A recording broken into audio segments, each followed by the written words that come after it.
اعوذ باللہ من الشیطان الرجیم، بسم اللہ الرحمن الرحیم۔ سورہ نساء کی آیت نمبر 38 کیا ہے کہ اور وہ لوگ جو اپنے مال خرچ کرتے ہیں لوگوں کو دکھانے کے لیے اور وہ حقیقت میں ایمان نہیں رکھتے نہ اللہ پر اور نہ یوم آخر پر، ایسے لوگ گویا شیطان کے ساتھی ہیں۔ اب اس سے پہلے جو آیت نمبر 37 تھی وہ بھی ہم نے وہی پڑھی تھی کہ جو لوگ اپنا مال جو ہے وہ چھپا چھپا کر خرچ کرتے ہیں اور بخل کرتے ہیں اس کے سلسلے میں آگے یہی ہے کہ جو لوگ اپنے مال خرچ کرتے ہیں لوگوں کو دکھانے کے لیے، حقیقت میں وہ اللہ اور نہ اللہ پر ایمان رکھتے ہیں نہ یوم آخرت پر، تو ایسے لوگ کیا ہے، وہ ہیں کہ جن کا ساتھی شیطان ہے۔ جس کا ساتھی اب شیطان ہو جائے وہ تو بہت ہی برا ساتھی ہے۔ 39 ہے، ان لوگوں پر کیا آفت آ جاتی ہے اگر یہ اللہ اور یوم آخر پر ایمان لے آتے اور خرچ کرتے اس میں سے جو اللہ نے انہیں دیا ہے، اور اللہ تعالیٰ ان سے اچھی طرح واقف ہے، کیونکہ اللہ نے ہی تو سارا دیا ہے۔ اگر وہ خرچ کرتے تو اللہ انہیں مزید دیتا، لیکن انہوں نے کیا کیا کہ خرچ نہیں کیا اللہ کی راہ میں۔ آیت نمبر 40 ہے، یقیناً اللہ کسی پر ذرے کے ہم وزن بھی ظلم نہیں کرے گا، اگر ایک نیکی ہوگی تو اس کو کئی گنا بڑھا دے گا، اور اپنا خزانہ فضل سے مزید بہت بڑا اجر دے گا۔ یعنی جس نے اللہ کی راہ میں خرچ کیا تو اللہ کیا ہے کہ کسی پہ بھی ذرے کے برابر بھی ظلم نہیں کرے گا، بلکہ جس نے اللہ کے دین کو لوگوں تک پہنچانے کے لیے اپنا مال خرچ کیا، کسی ضرورت مندوں کے لیے کیا، اللہ کی راہ میں اس نے کوئی بھی نیکی کی تو اللہ اس کو کئی گنا بڑھا کر اس کو اجر دے گا۔ آیت نمبر 41 ہے، تو اس دن کیا صورتحال ہوگی جب ہم ہر امت میں سے ایک گواہ کھڑا کریں گے اور آپ کو لائیں گے ہم ان پر گواہ بنا کر، یعنی اس نبی اور رسول کو گواہ بنا کر کھڑا کر دیں گے جس نے اس امت کو دعوت پہنچائی ہوگی، یعنی آپ صلی اللہ علیہ وسلم کو کھڑے ہو کر کہنا ہوگا کہ اے اللہ میں نے ان تک تیرا پیغام پہنچا دیا ہے۔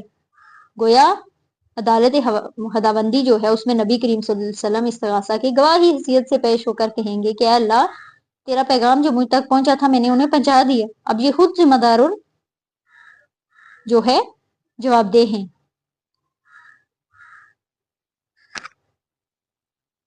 آیت نمبر 42 کیا ہے کہ اس دن تمنا کریں گے وہ لوگ جنہوں نے کفر کیا تھا اور رسول کی نافرمانی کی تھی کہ کاش ان کے سمیت زمین برابر کر دی جائے، اور وہ اللہ تعالیٰ سے کوئی بات چھپا نہیں سکیں۔ اس دن کیا وہ لوگ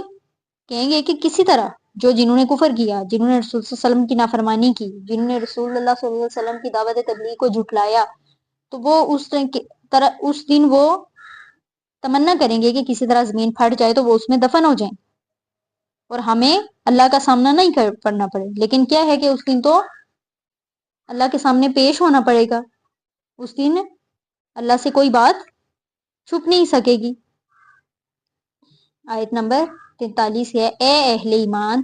نماز کے قریب نہ جاؤ اس حال میں کہ تم نشے کی حالت میں ہو، یہاں تک کہ تمہیں معلوم ہو جو کچھ تم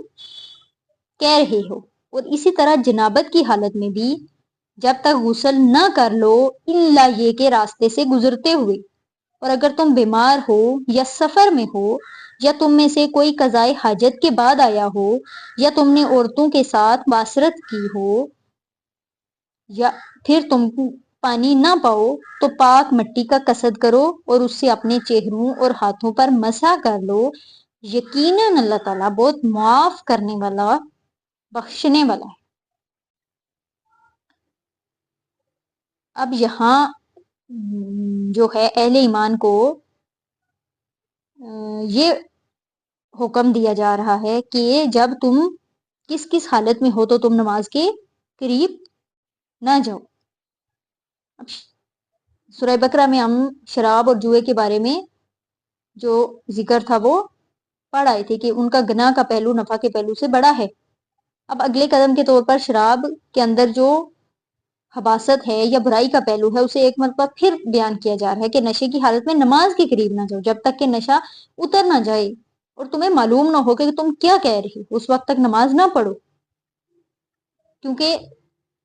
شراب کی حرمت کا حکم ابھی نہیں آیا تھا۔ کیا بعض اوقات لوگ کیا کرتے تھے کہ نشے کی حالت میں ہی نماز پڑھنے کھڑے ہو جاتے تھے اور کچھ کا کچھ پڑھ جاتے تھے۔ ایسے واقعات بھی بیان ہوئے ہیں کہ کسی نے نشے میں نماز پڑھائی تو وہ ادھر کی بات جو ہے وہ ادھر کر گئی۔ اس لیے کیا ہے کہ جب تک تم شعور کے ساتھ سمجھ نہ رہے ہو کہ تم کیا کہہ رہے ہو، اس میں ایک اشارہ بھی ادھر سے ادھر ہو گیا تو نماز تو نہیں ہوگی، الٹا گناہ بھی ہوگا۔ اس لیے روکا جا رہا ہے کہ جب تک ہوش میں نہ ہوں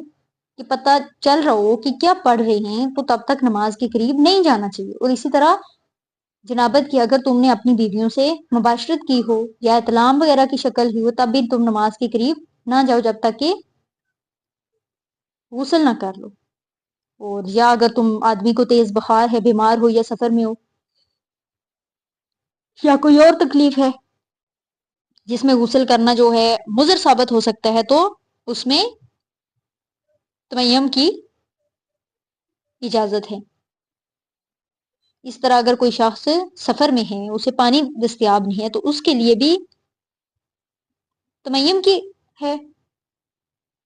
پھر اگر تم میں سے کوئی قضائے حاجت کے بعد آیا ہو یا عورتوں کے ساتھ جو ہے میل جول کیا ہو، مباشرت کی ہو تو پاک مٹی لو۔ یعنی وہ تمام صورتیں جن میں غسل یا وضو واجب ہے، ان میں اگر غسل سے بیماری ہے ایسی کہ وہ اس میں آپ غسل نہیں کر سکتے، حالت سفر میں نہانا ممکن نہ ہو، قضائے حاجت یا عورتوں سے مباشرت کے بعد پانی دستیاب نہ ہو تو پاک مٹی لے، اسے اپنے چہرے اور ہاتھوں پر مسح کر لو۔ یقیناً اللہ بہت معاف کرنے والا اور بخشنے والا ہے، اللہ کو تو معافی پسند ہے۔ آیت نمبر 44 کیا ہے؟ کیا تم نے دیکھا نہیں ان لوگوں کو جنہیں کتاب میں سے ایک حصہ دیا گیا تھا اور وہ گمراہی خریدتے ہیں اور وہ چاہتے ہیں تم بھی گمراہ ہو جاؤ۔ وہ جو الکتاب ایک حقیقت ہے جس میں ایک حصہ توریت اور ایک حصہ انجیل کے نام سے نازل، پھر وہ کتاب ہر اعتبار سے کامل ہو کر قرآن کی شکل میں نازل ہوئی۔ وہ گمراہی خریدتے مشرکین مکہ کی کوشش یہی ہوتی تھی کہ لوگ قتل و غارت میں مشغول رہیں، عیاشیوں میں مصروف رہیں اور قرآن نہ سنیں۔ اس مقصد کے لیے انہوں نے کیا کیے کہ ایران سے جو ہے قصے منگوا کر داستان گوئی کا سلسلہ شروع کیا، گانے بجانے والی لونڈیوں اور موسیقی کا جو ہے انتظام شروع کیا۔ لوگ انہی چیزوں میں مشغول رہے اور حضور صلی اللہ علیہ وسلم کی بات کوئی نہ سنے۔ اسی طرح مدینہ میں یہود کا بھی یہی معاملہ